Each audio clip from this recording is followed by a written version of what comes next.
Buenos días, querida máster Andrea Duarte. Hoy les presentaremos el tema sistema geométrico, abordando dos subtemas fundamentales que son los polígonos, círculos y sólidos, y también lo que son razones trigonométricas con problemas de aplicación. Estos contenidos permiten desarrollar el razonamiento espacial y el pensamiento lógico-matemática en los estudiantes de educación básica. Empecemos con los polígonos. ¿Qué son? Básicamente son figuras planas y cerradas formadas por segmentos de línea recta, a los que llamamos lados. Los clasificamos según el número de lados que tienen. Por ejemplo, un polígono con 3 lados es un triángulo, uno con 4 lados es un cuadrilátero y uno con 5 lados es un pentágono, y así sucesivamente. La suma de estos ángulos internos de un polígono es con el número de lado, que en la fórmula nos quedaría, entre paréntesis, número de lado menos 2, multiplicando para 180 grados. Además, tenemos los polígonos regulares, que estos son especiales porque todos sus lados y todos sus ángulos son iguales. Un cuadrado es un ejemplo perfecto para de un polígono regular.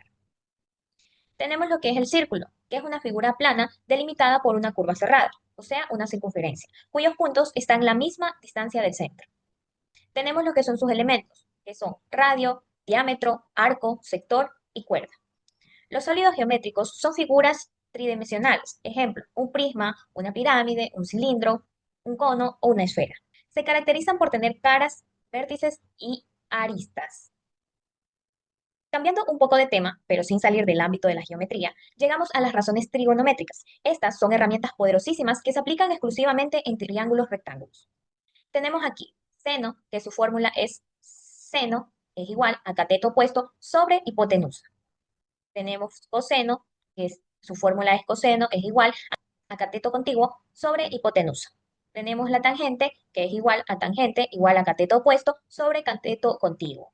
Presentación del recurso visual. Ahora les voy a presentar algunos recursos visuales que hemos preparado para apoyar la comprensión de conceptos geométricos en clases. Las ilustraciones de los polígonos, los círculos y los sólidos. Como podemos ver en pantalla, tenemos dos maquetas, una que representa a los polígonos y otra que representa a los sólidos. Ahora a continuación voy a presentarles la maqueta sobre los polígonos. Los polígonos planos.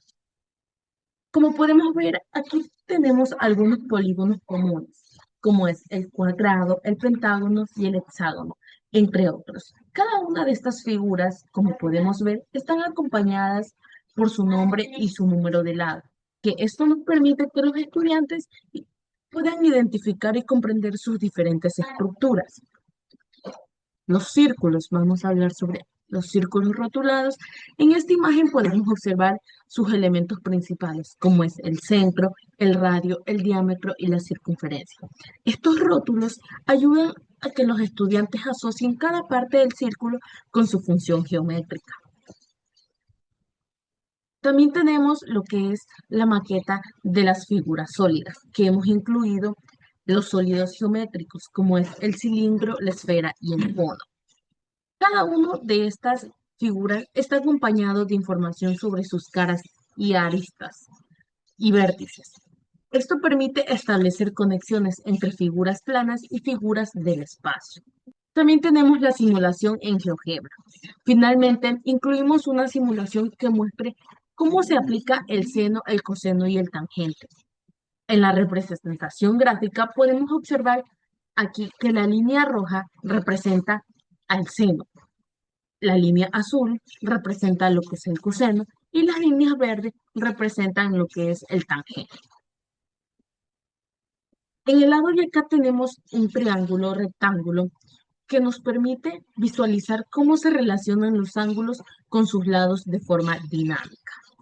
A continuación tenemos la resolución de problemas propuestos. Dice, un alumno observa una figura con 6 lados. ¿Cuál es la suma de sus ángulos internos?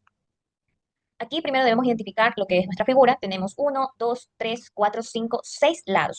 Por ende, nosotros ya sabemos que una figura de 6 lados es un polígono. Recordemos la fórmula general que es para calcular la suma de los ángulos internos de cualquier polígono. Esta fórmula es n menos 2, que recuerden que n significa el número de lados, por 180 grados. Sustituimos el valor de n en la fórmula En nuestro problema n viene a ser 6 porque el polígono tiene 6 lados. Ponemos el resto igual por los 180 grados, ¿verdad? Realizamos la operación dentro del paréntesis, 6 menos 2 es igual a 4. Ahora la expresión se verá así, 4 por 180 grados. Multiplicamos 180 y finalmente multiplicamos el resultado por 180 grados. 4 por 180 grados nos quedaría 720 grados. Y este aquí vendría a ser nuestra respuesta. La suma de los ángulos internos es de 720 grados. A continuación tenemos el siguiente problema. Desde el suelo, un niño observa la cima de un árbol con un ángulo de elevación de 30 grados. Si está a 10 metros del árbol, ¿qué altura tiene el árbol? Para poder calcular qué altura tiene el árbol, vamos a aplicar la fórmula de la tangente.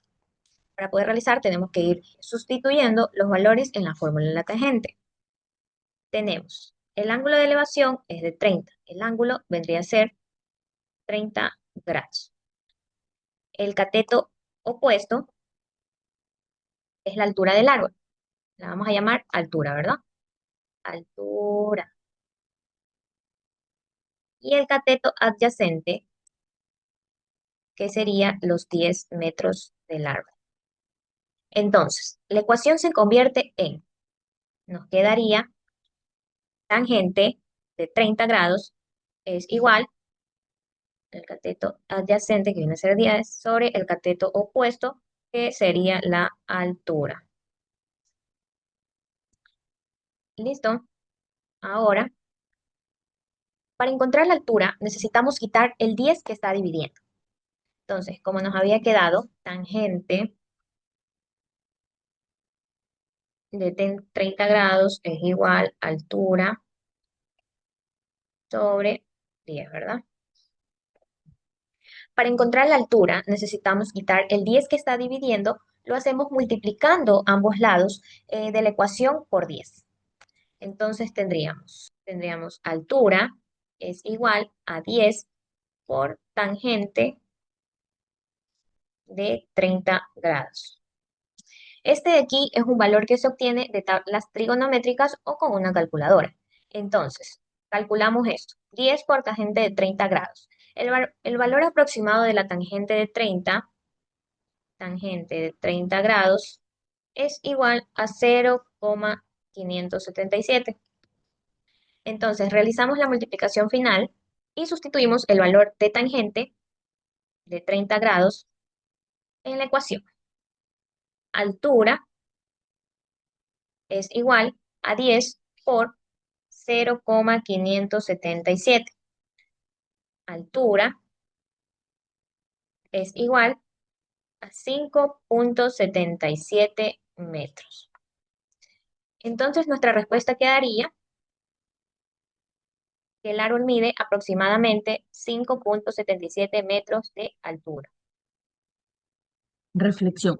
El estudio del sistema geométrico constituye un eje fundamental para el desarrollo del pensamiento espacial y lógico-matemático de los alumnos. Para enseñar estos contenidos en el aula, es fundamental partir de experiencias cercanas al entorno del estudiante. La geometría no debe verse como un ángulo abstracto o lejano, sino como parte de lo que nos rodea. Desde una señal de tránsito hasta una pelota, la forma de una escalera. En este sentido, mi propuesta es trabajar como una metodología activa que combine la exploración, la manipulación y el descubrimiento. Por ejemplo, podemos usar figuras recortables para que los estudiantes construyan sus propios polígonos o aplicar juegos como una lotería de formas geométricas para reforzar sus nombres y propiedades. Para los sólidos es muy útil usar bloques de construcción o maquetas que permitan observar las caras, aristas y vértices comparando los objetos reales con sus representaciones en el cuaderno. En caso de los círculos, podemos aprovechar objetos de entorno como tapas, platos o ruedas para identificar sus elementos de cada uno de ellos. Gracias.